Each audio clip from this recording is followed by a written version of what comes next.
actually going onto the farm and telling farmers how to grow things. I've been through 4 pregnancies. I could smoke through all of them, and yet I can't go to a farmer near me and purchase this amazing, healthful, nutrient-dense, fresh milk. Raw milk from South Carolina, USDA grade licensed dairy. A imminent health hazard according to the state of Georgia.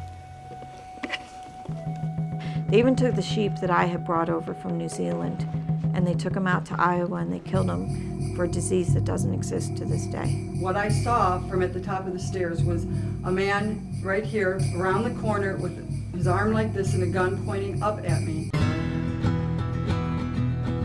They came with the director of milk control, the assistant director, and our inspector, and they all came and pretended they were just going to do an inspection, and then they did a seizure.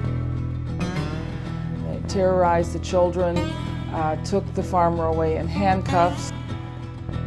And it was a SWAT-type team raid, which included the FBI, the FDA, the CDFA, and the health department, along with half a dozen sheriffs.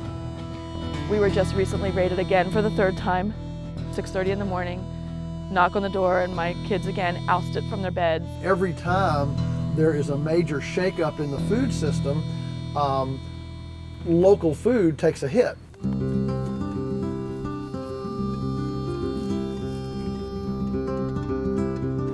Smile for the camera. If you look at the statistics between 1970 and now, the U.S. has lost 88% of its dairy farms. There's got to be a way that we can protect biodiversity. We can show that sustainable farming is the only way forward. It is alarming these days to hear more and more about what's happening with farmers and certain restrictions, and they're running into trouble with the government when the people who are producing sort of the most unnatural processed foods are just running along producing all that stuff. The only option consumers will be left with is the grocery store chains buying from these huge processing plants.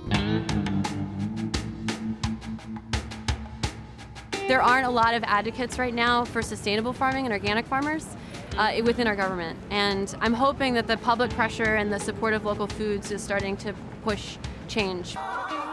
And one of the things I think it's important to understand here is it's beautiful, and good food production should be aesthetically and aromatically, sensually romantic. What I believe is we need to have the rights we've been given as Americans, and we need to be able to have the right to choose healthy foods.